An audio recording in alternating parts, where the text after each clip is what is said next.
La règle d'or, un enseignement universel, imaginez un monde où tout le monde prospère mutuellement, un monde où chaque relation est équilibrée et fondée sur le respect mutuel. Ce monde peut sembler utopique, mais il repose sur un principe d'une simplicité désarmante, la règle d'or. Dans l'Évangile selon Matthieu, chapitre 7, verset 12, Jésus enseigne. Cet enseignement, connu comme la règle d'or, transcende les cultures, les religions et les époques. Pourtant, malgré sa simplicité, il est souvent ignoré ou mal compris. Pourquoi ? Parce que l'appliquer véritablement exige un profond changement de perspective. Dans cette vidéo, nous allons explorer pourquoi la règle d'or est essentielle, comment nous la violons sans même nous en rendre compte et ce que nous pouvons faire pour transformer nos vies grâce à elle. Chapitre 1. Le contexte historique et religieux. La règle d'or n'est pas unique au christianisme. Bien avant Jésus, des sages dans différentes cultures avaient énoncé des principes similaires. Dans le confucianisme, ne fais pas aux autres ce que tu ne veux pas qu'ils te fassent. Dans l'hindouisme, ne fais rien à autrui, que si cela était fait à toi, te causerait de la peine. Dans le judaïsme, ce que tu détestes, ne le fais pas à ton prochain. Cependant, l'enseignement de Jésus diffère par son affirmation positive. Faites aux autres.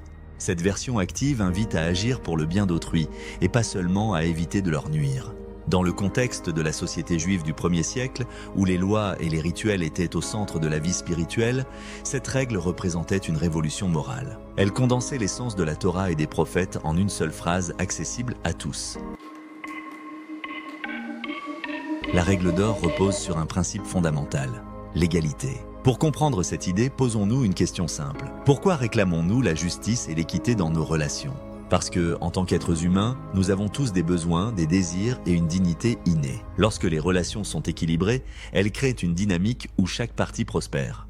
Par exemple, une amitié saine repose sur un échange réciproque de soutien.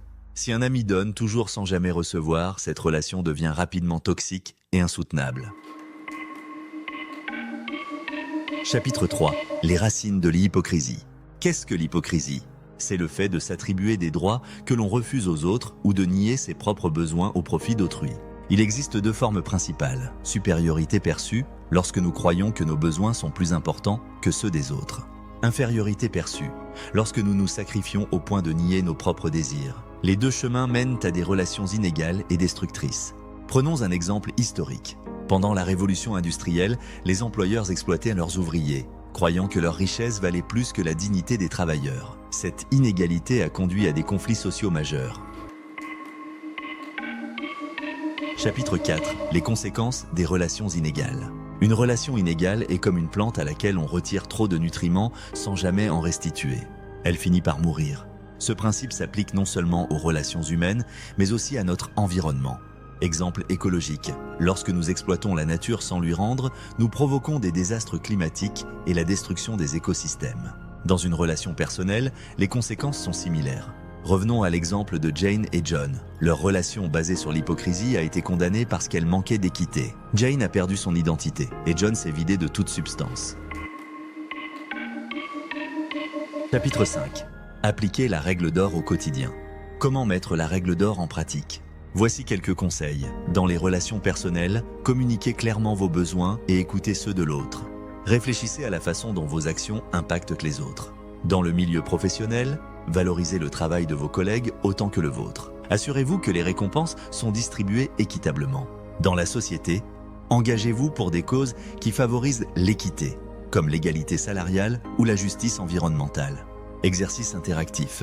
Posez-vous ces questions à la fin de chaque journée. Ai-je traité les autres comme je voudrais être traité ? Ai-je permis des échanges équitables dans mes interactions ? Chapitre 6. Une perspective universelle. La beauté de la règle d'or est qu'elle transcende les frontières culturelles. Des penseurs modernes comme Mahatma Gandhi et Martin Luther King Jr. ont repris ce principe pour lutter contre l'injustice et promouvoir la paix. Gandhi, soyez le changement que vous voulez voir dans le monde. Martin Luther King Jr. Une injustice quelque part est une menace pour la justice partout. Ces citations résonnent avec la règle d'or et renforcent son universalité. Chapitre 7. La règle d'or et le futur. Imaginez une société où ce principe est pleinement adopté, les conflits politiques diminueraient car chaque partie chercherait à comprendre l'autre. Les inégalités économiques se réduiraient car chacun respecterait la dignité de l'autre. La dévastation environnementale ralentirait, car nous reconnaîtrions notre interdépendance avec la nature. Conclusion. La règle d'or comme chemin vers le paradis. En conclusion, la règle d'or est bien plus qu'un simple principe moral. C'est une philosophie de vie qui, si elle est appliquée, peut transformer nos relations, nos sociétés et notre monde. Mais cela commence par chacun de nous. Si vous avez aimé cette vidéo, cliquez sur j'aime et partagez-la avec vos proches. Abonnez-vous à ma chaîne pour d'autres contenus qui vous inspireront à vivre une vie plus épanouie. Et dites-moi en commentaire, comment allez-vous appliquer la règle d'or aujourd'hui ? Merci d'avoir regardé et souvenez-vous, chaque petit acte d'équité nous rapproche d'un monde où tout le monde prospère.